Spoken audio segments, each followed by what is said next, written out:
This is a mortar and pestle, and this is a food processor. Now, comparing these two, this might look downright ancient, and in reality, it is. But even in our modern times, this ancient device might still deserve a place in your kitchen. By the end of this video, you'll know what this is all about and 5 great uses for it. Let's get grinding.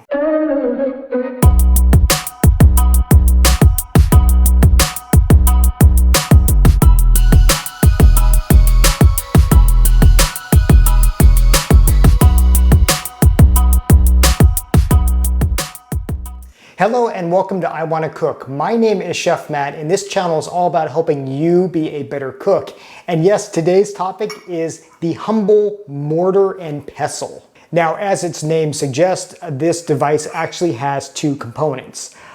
This portion that looks like a bowl is the mortar, and this thing that looks like a stick or the world's smallest baseball bat is the pestle. And that's why I ran track instead of played baseball. Now, when I say the mortar and pestle is old, I mean it. Historians think this goes back thousands of years, and that our ancestors first used these to grind grains like wheat. Originally, they were made out of maybe tree stumps or just rocks. Now, fast forward to today, and these things are still around in a more modern form. Now, you might still find some made out of wood, but you're more likely to find them made out of marble, ceramic, stainless steel like this, or even glass. Although I wouldn't recommend a glass one, well, for obvious reasons. You're using this to pound, and what happens when you pound glass? Now, if you stick around to the end of this video, I will tell you about an even more specialized mortar and pestle that is made out of something really crazy. So what do you use a mortar and pestle for? Well, like I said, it's kind of like the original food processor. You put ingredients in this bowl and you take this pestle and you basically grind, mash, or otherwise agitate them. Similar to what you would do with a food processor, you know, putting food into the bowl of the food processor and then using a mechanical movement to change that food. Except we're not using a blade and we're not using electricity. We're just using good old hand power here. Now, obviously, a little mortar and pestle like this can't do every job that a food processor would, but it still can do a lot and it can be really convenient. And in addition to obviously not needing electricity, these are a lot cheaper. This is only going to cost about maybe $15 or $20, and they really are handy to have around. Now, here are 5 ways to use a mortar and pestle. Okay, the first use for a mortar and pestle is to make fine salt. Now, I use fine salt when I'm making popcorn because those little powdery salt granules really kind of coat the popcorn instead of big grains. So here's what you would do. You would just take some kosher salt like this, put it into the bowl, and then just grind. And what this is going to do is it's going to transform those large crystals of salt into a nice fine powder. Kind of like confectioner's sugar, except with salt. By the way, if you haven't seen my last video on why salt is so important in cooking in general, be sure to check that out. I'll also put a link to that in the description below. Use number 2 is salt's companion, pepper, specifically peppercorns. So let's say you have a recipe where you need cracked peppercorns. Well, you know, it can be really hard to crack some peppercorns, including just a few in a food processor, but a mortar and pestle is perfect for this. So I'm just gonna put a handful of peppercorns into my mortar, take my pestle, and just kind of grind and pound, and then you're gonna get these nice shards of cracked peppercorn. And these would be perfect for like a steak au poivre or another application where you just need that nice cracked peppercorn. I should mention that stability is key when using one of these because you don't want it moving around. I like this one because it's stainless steel and easy to clean, but it also has this nice rubber at the bottom that kind of keeps it from sliding.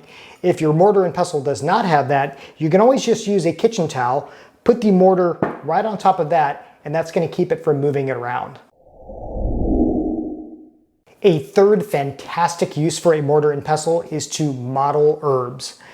Mottling just means to kind of macerate and just kind of tear up those herbs to release the wonderful oils and flavors in them.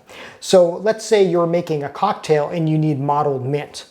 Well, what I would do is just take my mint leaves, put it right in the mortar, and just start crushing and mottling that.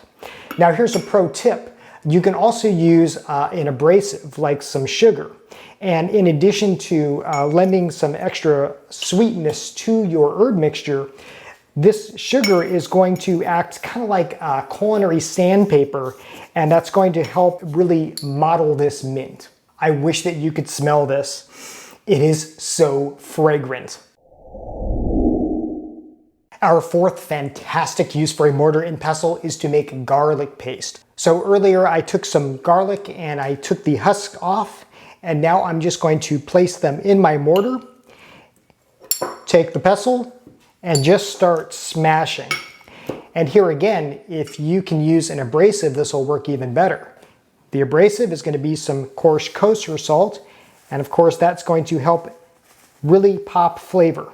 So once again, we're just going to take our pestle and we will just kind of pound and grind until you get a nice paste.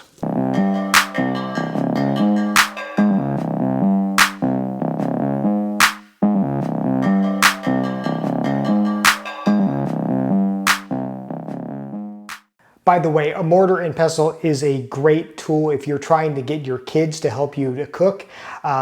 They're really safe and they allow a fun way to let your kids or family members get involved in cooking. And now my kitchen smells like garlic, which isn't a bad thing. Okay, I've already got some crushed garlic here.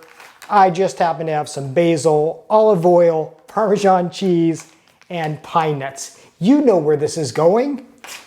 A mortar and pestle is a great way to make pesto. In fact, the original word for pesto is like pounding. I think it's like Latin or Italian or something. If you're watching this from another country and you know this, let me know. So anyways, same deal. We've actually already got our garlic in a nice paste. So we're just gonna do the rest of the ingredients, and with pesto you can do as much or as little as you want. But just get those leaves in there, get your pine nuts, get your Parmesan cheese, and get your olive oil. And what we will do is we will just make this into a delicious pesto. And remember, put your kids to work with this.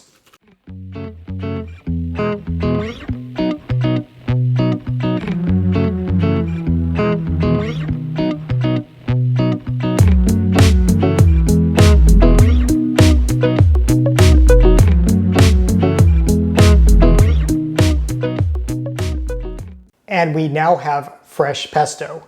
No food processor, no problem. Let's give this a try. So good. This stuff is great on anything. Pasta, bread, or, well, just out of the bowl. So that is 5 great uses for a mortar and pestle, and there are many more. Tell me what you use one for. Now at the beginning of this video, I told you there's also a special kind of mortar and pestle, and I really appreciate you watching to the end. And that other kind is what's called a molcajete. And a molcajete probably looks really similar to the original mortar and pestle. It is traditionally made out of a volcanic stone, and it really almost looks like an artifact, but you can still buy them new. Now, traditionally, a molcajete is used to make a guacamole or salsas or other Latin special recipes, and they are really delicious when made in those, and they make a great presentation. You can buy molcajetes online, or you can buy them at Latin markets. I even saw them for sale at like my local Cost Plus, so they really aren't that hard to find. Now, I personally don't really use those because they can be a little more difficult to clean with all their nooks and crannies. But again, if you make guacamole a lot, or if you want the traditional way of making salsa, then a molcajete might be a nice investment for you. So that's what a mortar and pestle is all about. I hope you learned something from this video and walk away with more knowledge about these than you did at the beginning. As always, thanks for watching. Thank you for subscribing and supporting the channel. If you're new, welcome. Welcome to my kitchen. I am so glad that you are here. Until next time, I hope that you want to cook.